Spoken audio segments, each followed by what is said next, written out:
की क्लास में जो हम टूल स्टडी करने जा रहे हैं वो है पेन टूल। लास्ट क्लास में जो हमने दो टूल स्टडी किए थे वो थे सिलेक्शन टूल और क्विक सिलेक्शन टूल। वो सिर्फ एक बेसिक्स टूल थे। जो इलस्ट्रेटर का मेन और इम्पोर्टेंट टूल है, जहाँ से मेन काम आपका स्टार्ट होता है, वो है आपका पेन टूल। जैसे यहीं से मैं एक न्यू फाइल क्रिएट कर रहा हूँ। मैंने यहाँ से लेटर का साइज लिया और मैंने अपना जो है ये आर्ट बोर्ड तैयार कर लिया।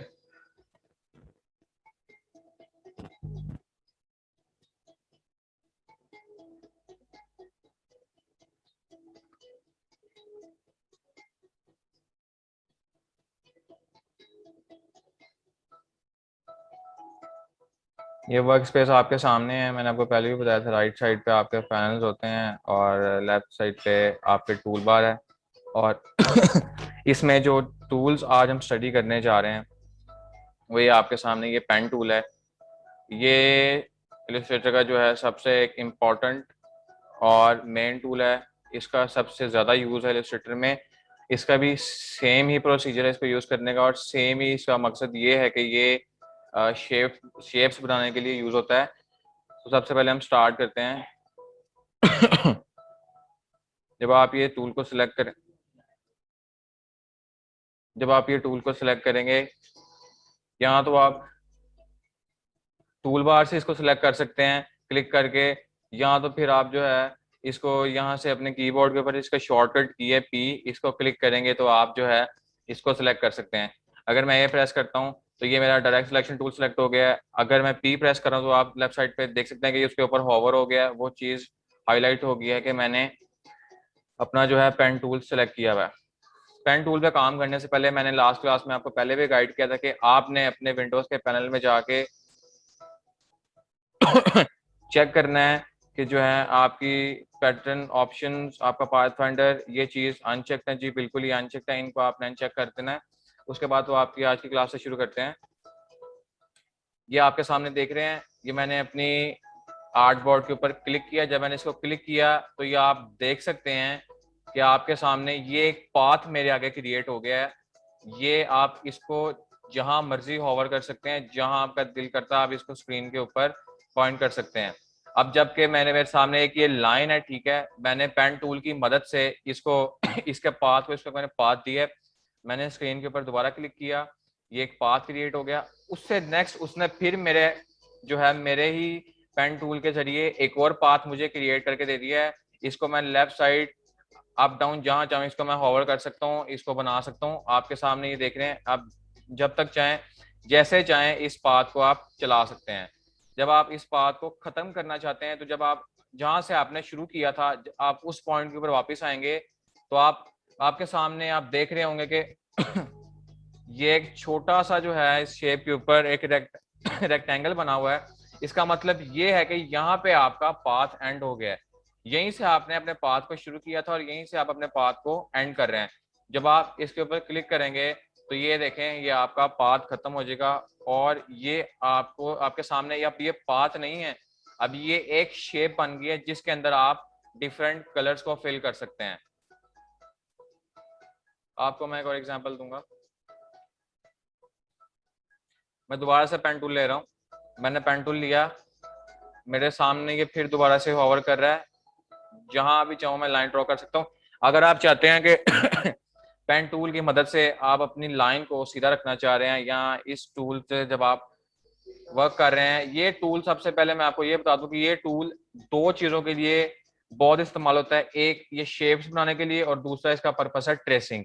लेकिन जो आज हम जिस पे मेन फोकस कर रहे हैं वो है शेप्स के ऊपर। तो उसके बाद मैं आपको ये बता रहा था कि ये आपके सामने जब मैंने इस एक पाथ बनाया तो आपके सामने होवर हो रहा है पाथ लेफ्ट राइट, जहां भी आप इसको जो है मोल्ड कर सकते हैं। लेकिन अगर आप चाहते हैं कि ये पाथ बिल्कुल सीध में आए, बिल्कुल सीधा है, स्ट्रेट आए, तो आपने ये करना है कि अपने कीबोर्ड के ऊपर शिफ्ट प्रेस करके रखना है और इसको ड्रैग करेंगे तो ये आपके सामने देख रहे हैं कि बिल्कुल एक स्ट्रेट लाइन क्रिएट हो रही है। इसी तरह अगर मैं दोबारा स्ट्रेट लाइन क्रिएट करूं तो बिल्कुल ऐसे ही हो रहा है। और ये आपके सामने मैंने एक बिल्कुल ये शेप बना दिया है, एक स्क्वायर आपके सामने मैंने बना दिया है।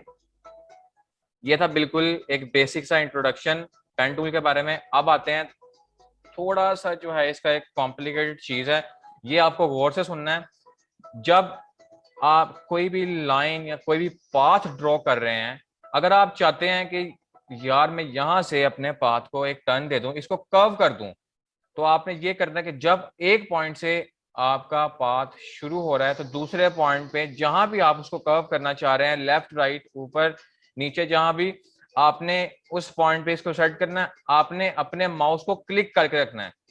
आप अपने माउस को क्लिक करके रखेंगे तो इसका मतलब ये है कि ये कर्व फॉर्म कर देगा। अब जब आपने क्लिक करके रखा हुआ है, इसका मतलब ये है आपने इसको राइट या लेफ्ट माउस को ड्रैग करना है। अगर आप राइट में कर्व चाहते हैं तो आपने उसकी ऑपोजिट पोजीशन में उसको ड्रैग करना है। अगर आप लेफ्ट में कर्व चाहते हैं तो आपने उसकी ऑपोजिट साइड में उसको ड्रैग करना है। ये आप देख सकते हैं आपके सामने है, ये मैंने ये इसको बना दिया है। और अगर आप चाहते हैं कि आप अपना एंगल यहीं पे खत्म कर दें, या ये जो आपकी शेप है, आपका जो पेन टूल है यहाँ पे खत्म करते हैं, तो इसका सिंपल सोल्यूशन ये है कि आपने अपने कीबोर्ड के ऊपर एस्केप बटन है, उसको प्रेस कर देना है। तो ये आपके सामने देखें कि वो जो है पेन टूल खत्म हो गया है। अब आपके सामने ये रीसाइज, ये इसको रीसाइज करने वाले दो हैंडल्स नजर आ रहे हैं, इसको कर्व करने वाले दो हैंडल्स नजर आ रहे हैं। अगर आप चाहते हैं कि आप स्मूथ काम करें तो आप इस हैंडल को रिमूव भी कर सकते हैं। जी, आपने अपने पेन टूल को सिलेक्ट किया, पेन टूल को सिलेक्ट करने के बाद आपने इसी पॉइंट के ऊपर दोबारा क्लिक किया, तो ये देखें आपके सामने जहां से आपने कर्व लिया था वो पॉइंट बिल्कुल एंड हो गया है। और मैं आपको एक और बेसिक एग्जांपल दूंगा।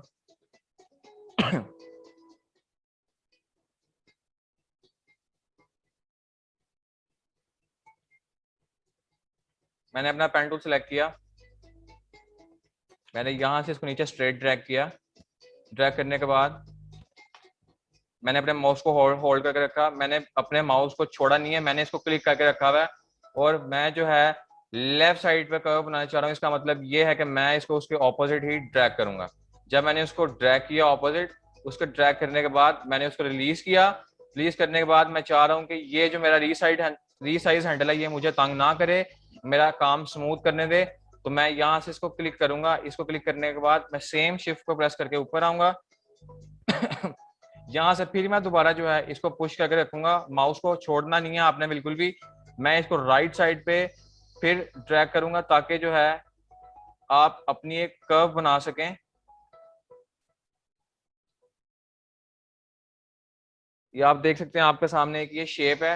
बिल्कुल इसी तरह मैंने आपको पहले भी बताया, जब तक आप पाथ बना रहे हैं इसका मतलब ये है कि आप जो है उसको शेप नहीं कह सकते, उसमें कलर नहीं फिल कर सकते। लेकिन ये प्रॉपर जब आपने जिस एंड से शुरू किया था उस एंड पे जाकर आपने खत्म कर दिया, इसका मतलब ये है कि आप एक इसको एक प्रॉपर शेप का नाम दे सकते हैं। आपके सामने एक बिल्कुल एक छोटी सी एग्जांपल दूंगा। मैंने यहाँ से अपना पेन टूल पकड़ा, मैंने यहाँ से उसको स्टार्ट किया, मैं थोड़ा सा ऊपर इसको राइट करके मैंने इसको ड्रैग किया। ड्रैग करने के बाद मैंने इसको नीचे की तरफ पुश किया। उसके बाद मैं वापस आया क्योंकि मैं एक अपना लोगो या फिर एक शेप क्रिएट कर रहा हूँ। मैंने दोबारा अपने इस रीसेट हैंडल पे क्लिक किया ताकि मुझे कोई प्रॉब्लम ना हो। उसके बाद मैं दोबारा यहाँ उसके जहाँ से मैंने स्टार्ट किया था उसी पाथ पे है, लेकिन मैंने इसको क्लिक करके रखा ताकि मैं इसको जो है कर्व दे सकूँ। मैं ये बिल्कुल नीचे की तरफ कर्व दे रहा हूँ और ये मैं नीचे आ गया।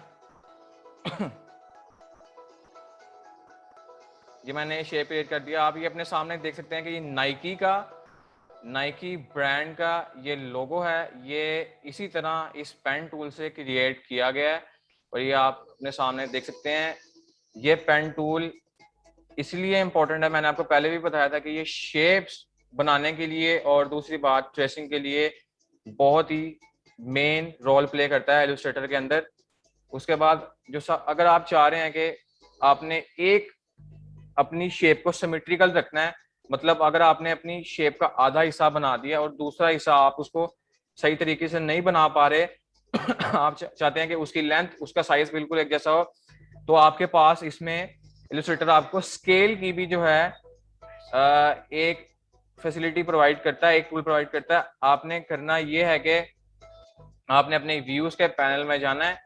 इसमें पैनल्स में आने के बाद आपने रूलर्स के अंदर आना है, और जब आप शो रूलर्स में क्लिक करेंगे, इस पे क्लिक करेंगे, तो आप अपनी स्क्रीन के सामने अपने स्क्रीन के ऊपर देख सकते हैं कि ये आपका हॉरिजॉन्टल और वर्टिकल रूलर आपके सामने है। उसके बाद जब ये रूलर आपके सामने होगा तो आप अपनी कैलकुलेशंस या फिर अपनी मेजरमेंट के मुताबिक इसको सेट कर सकते हैं। जब आप अपने हॉरिजॉन्टल साइड के ऊपर राइट क्लिक करेंगे तो आपके सामने वो ऑप्शन देगा कि आप इसको पॉइंट्स में, इंचेस में, मिलीमीटर्स में, सेंटीमीटर्स में, आप पिक्सल्स में चेंज करना चाहते हैं। तो ये एक बहुत ही बेसिक चीज है। तो मैं जो कि हम अभी पॉइंट्स में काम कर रहे थे, तो मैं इसको पॉइंट्स पे ही होवर करूंगा। उसके बाद मैं इसको थोड़ा सा जूम कर रहा हूँ। जूम करने के बाद जो सबसे मेन इंपॉर्टेंट चीज, इसका फायदा क्या है? इसका फायदा ये है कि जब आप अपनी स्क्रीन के ऊपर काम कर रहे होंगे, ये आपको एक गाइडलाइन प्रोवाइड करेगी। और गाइडलाइन आपको कैसे मिलेगी? गाइड आपकी यहाँ से, या तो आपको हॉरिजॉन्टल चाहिए या फिर आपको वर्टिकल चाहिए। आपको करना ये है कि उस रूलर के ऊपर आपको आना है, उसको क्लिक करके आपको ड्रैग करना है। जब आप ड्रैग करेंगे तो ये आप अपनी स्क्रीन पे देख सकते हैं कि ये गाइड आपके सामने आपकी वर्क स्पेस में आ चुकी है, आपके आर्टबोर्ड के ऊपर आ चुकी है। अगर ये नहीं दिख रही, कोई प्रॉब्लम है, तो आपने यहाँ से आपने ये देखें ऑप्शन है, मेरी तो नजर आ रही है तो इसलिए मैं हाइड करूंगा तो ये हाइड हो जाएगी। अगर मैं इसको दोबारा शो करना चाह रहा हूँ तो मैं दोबारा इसको शो ग्रिड करूंगा, ग्रिड नहीं, शो गाइड्स करूंगा।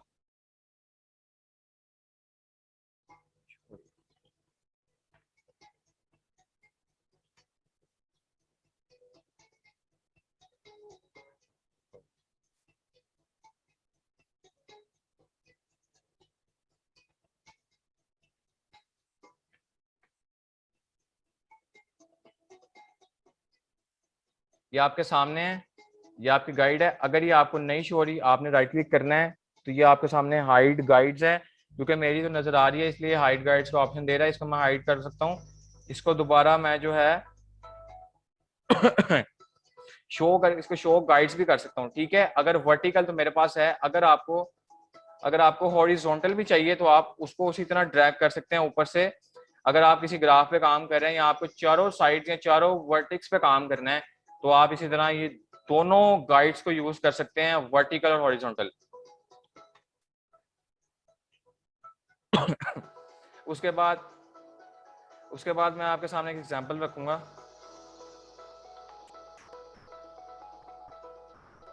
मैंने थोड़ा सा उसके ऊपर, ये राइट साइड के ऊपर आया, मैंने इसको कर्व दिया। कर्व देने के बाद मैंने इस हैंडल को ख़त्म किया, दोबारा इस पर क्लिक किया, थोड़ा सा मैं नीचे आया, मैंने बन गया। अच्छा,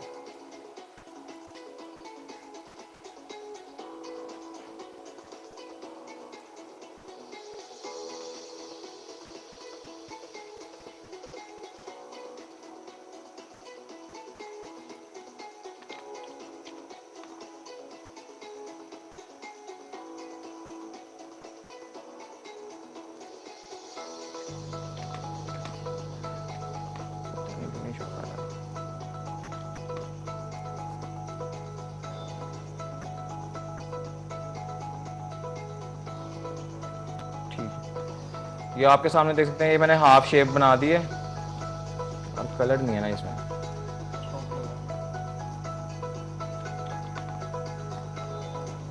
लगा दिया।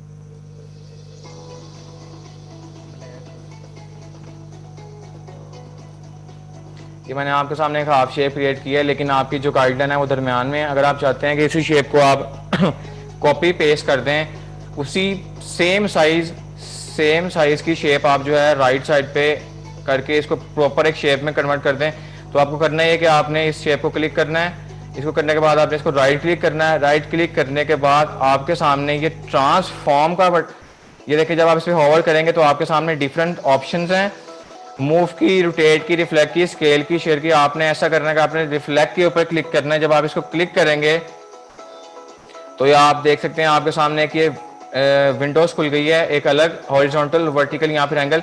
सबसे पहले तो आपने प्रीव्यू के ऊपर क्लिक करना है। जब आप इसको क्लिक करेंगे तो ये देखें बिल्कुल रोटेट हो गया है। रिफ्लेक्शन का मतलब ये है कि जिस तरह आप अपने आप को एक शीशे में देखते हैं तो आपकी रिफ्लेक्शन आपके सामने होती है, इसी तरह ये बिल्कुल इसको रिफ्लेक्ट कर चुका है। तो आपने इसको ओके नहीं बल्कि आपने इसकी कॉपी जनरेट करनी है। जब आप इसकी कॉपी जनरेट करेंगे तो ये आप देख सकते हैं कि ये बिल्कुल सेम साइज में उसके साथ जो है ये शेप प्रॉपर एक कंप्लीट शेप आपको नजर आ रही है। तो बेसिकली मेन काम पेन टूल का यही है। और थोड़ी सी इंफॉर्मेशन आपको मैं फिल और स्टॉक के बारे में भी दे दूं। अब मेरा जो कि यहाँ पे स्केल का काम खत्म हो गया तो मैं ये गाइडलाइंस को जो है हाइड कर दूंगा। और सबसे इंपॉर्टेंट बात इसमें यह है कि जब भी आप इसको एक सिलेक्शन टूल से सिलेक्ट करेंगे तो आप इस टूल इस शेप को रीसाइज नहीं कर सकते, क्योंकि आप देख सकते हैं कि ये एक बाउंडिंग बॉक्स आपको नजर आ रहा है। ये छोटे छोटे डॉट्स हैं, ये आपको इसको रीसाइज नहीं करने देगा। इन केस जो भी शेप अगर आप पेन टूल से बना रहे हैं तो आपने ये करना है कि आपने अपनी डायरेक्ट सिलेक्शन की मदद से उसको एडिट करना है, या फिर उसके दोनों जो एंकर पॉइंट्स हैं वो आपके सामने होंगे, जिससे आप अपनी शेप को जो है एडिट कर सकते हैं। ये बिल्कुल ही आपके सामने आप ये रिसाइज हैंडल्स देख सकते हैं, क्योंकि ये दो एंकर पॉइंट्स हैं जो कि आप जैसे भी चाहें आप उनको रिसाइज कर सकते हैं। ये था हमारा पेन टूल। इसके बाद मैं आपको एक इंपॉर्टेंट चीज और बता दूं कि अगर आपके पास दो लाइंस हैं, ठीक है, अगर आपके पास दो लाइंस हैं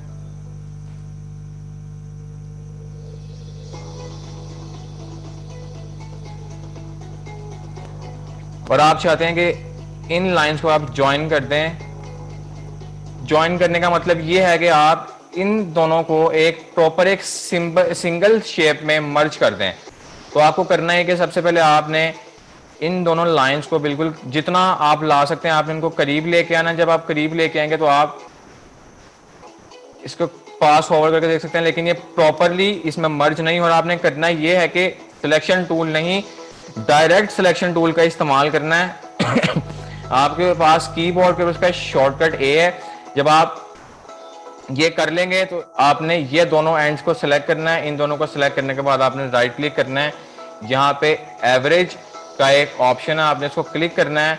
हॉरिजॉन्टल वर्टिकली आप नहीं चाह रहे, आप दोनों वेज में अपनी शेप को अलाइन करना चाह रहे हैं, तो आपने ओके प्रेस करना है। तो आप देख सकते हैं कि आपके सामने वो proper left right top bottom से वो शेप जाके अलाइन हो गई है। अलाइन होने के बाद आपने करना यह है कि दोबारा डायरेक्ट सिलेक्शन टूल से इसको सेलेक्ट करना है। सेलेक्ट करने के बाद आपने राइट क्लिक करना है, तो आपने अपनी शेप को जो है ज्वाइन कर देना है। एक ये तरीका है, लेकिन दूसरा तरीका आपके पास ये है कि अगर आप उसको सिर्फ अपने माउस की मदद से कोई जो है आप टूल इस्तेमाल नहीं कर रहे हैं इनको मर्ज करने के लिए, आपने दोनों शेप्स को करीब लेके आना। जब आप जहां भी आप चाहते हैं ये शेप्स को आप जो है ज्वाइन कर लें, इस शेप को प्रॉपर मर्ज कर रहे हैं, आपने दोनों को सिलेक्ट करना है। सिलेक्ट करने के बाद आपने जो है इसको ग्रुप कर देना है।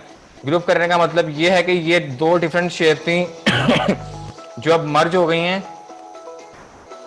आप इनको स्क्रीन के ऊपर कहीं भी मूव कर सकते हैं। और अगर आप नहीं चाहते कि दोबारा ये जो शेप्स हैं ये मर्ज ना हो, आपने दोबारा इनको सिलेक्ट करना है। सिलेक्ट करने के बाद आपने राइट क्लिक करना है। जब आप राइट क्लिक करेंगे तो आपके पास दोबारा एक ऑप्शन है इनको अनग्रुप करने की, तो आप इनको यहाँ से अनग्रुप कर सकते हैं। तो ये अब आपके सामने देख सकते हैं ये शेप्स दोबारा सेपरेट हो चुकी हैं। जहां भी पोजीशन में, जिस भी पोजीशन में आप चाहते हैं कि ये शेप्स ग्रुप हो जाए, अब इसका जो कीबोर्ड का शॉर्टकट है वो है कंट्रोल जी। अब ये करीब लेके है, आपने दोनों को सिलेक्ट किया, कंट्रोल जी करेंगे तो ये आपके सामने देख रहे हैं ये दोनों शेप्स जो हैं आपस में ग्रुप हो चुकी हैं। मर्ज एक अलग चीज है। मर्ज के लिए जो मैंने आपको पहले ऑप्शन बताया एवरेज और ज्वाइन करने का, वो मर्ज करने के लिए। लेकिन अगर आपकी कोई भी शेप है आप उसको दूसरी शेप के साथ ज्वाइन करना चाह रहे हैं, तो तब आप अपने ग्रुप का जो है उस टूल को, उस की को इस्तेमाल करेंगे। आपने दोबारा इसको सिलेक्ट किया, आप इसको अनग्रुप करना चाह रहे हैं तो आप देख सकते हैं ये अनग्रुप हो चुका है। आप अपनी शेप्स को अलग अलग पूरी स्क्रीन के ऊपर मूव कर सकते हैं। और मैंने एक चीज़ बहुत नोट किया है कि मतलब अगर आप कुछ स्टूडेंट्स ये होते हैं कि दोबारा अपने अपने जो फिल से कलर सेलेक्ट करते हैं, सेलेक्ट करने के बाद सपोज आपके सामने एक ये शेप है, आप देख सकते हैं इसका फिल भी आपके सामने है, इसका स्ट्रोक भी आपके सामने है, लेकिन उनके जो कि यहाँ पे उनके जो डिफ़ॉल्ट कलर्स हैं वो उनसे सेट नहीं हो पा रहे होते। तो बिल्कुल कॉर्नर में आपको ये नज़र आ रहा होगा default fill and stock up. ये एक छोटा सा बटन, जब आप इसको क्लिक करेंगे तो ये वापस अपनी डिफ़ॉल्ट कलर्स में आ जाएगा, मतलब वाइट एंड ब्लैक में। अगर आप चाह रहे हैं कि जो आपका जो स्टॉक का कलर है वो फिल में आ जाए, और आप चाह रहे हैं कि जो आपका फिल का कलर है वो पीछे स्टॉक में चला जाए, तो ये दो एरोज है, जब आप इनको क्लिक करेंगे तो ये दोनों कलर्स आपस में स्वाइप कर जाएंगे। और आज की क्लास के लिए सिर्फ इतना ही, और इंशाल्लाह नेक्स्ट क्लास में हम ब्रशेस और स्टॉक्स के ऊपर बात करेंगे। तो अगर किसी का कोई क्वेश्चन है तो वो पूछ सकता है।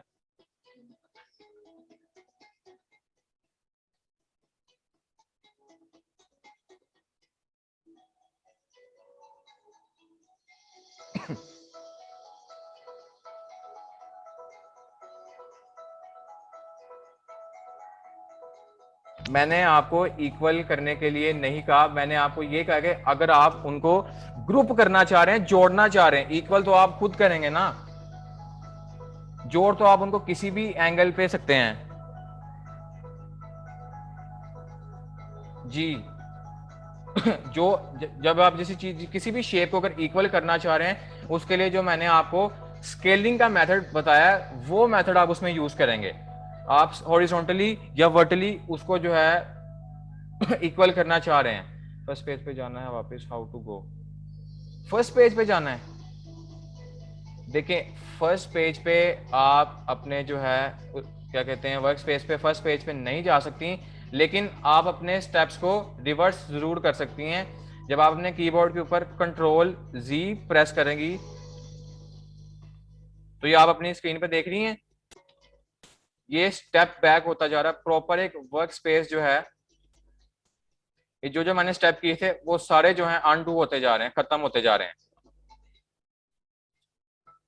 और जो आप कह रही हैं कि फर्स्ट पेज है, आप इसके अंदर सिर्फ आपके कोई पेजेस नहीं होते, नंबर ऑफ पेजेस नहीं होते, वो एक आपकी प्रॉपर एक एक ही, ये आपके सामने देख सकती हैं, ये आपका जो है आर्टबोर्ड होता है जिसपे आप प्रॉपर अपना वर्क करते हैं बस।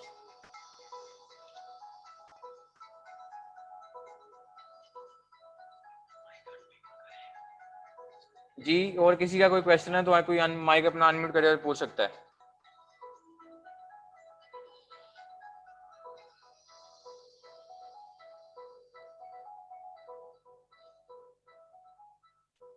अच्छा ठीक है, मैं बता देता हूँ आपको। ठीक है, ये देखें, आप अपनी स्क्रीन पे देख रही हैं। अगर आप अपनी न्यू फाइल क्रिएट करना चाह रही हैं तो आपने यहाँ से, ये आपके सामने ऊपर लेफ्ट साइड पे फाइल के नाम से ऑप्शन है, आपने इसको क्लिक करना है। जब आप इसको क्लिक करेंगी आपके सामने ये तीन ऑप्शन है जो बेसिकली यूज होती हैं mainly, new, new for template, या फिर ओपन। जिसमें आप पहले काम कर रहे हैं, पहले से काम कर रहे हैं वो, तो उस फाइल को आप ओपन कर सकते हैं। अगर आप न्यू से करना चाह रही हैं, आप न्यू पे क्लिक करेंगे।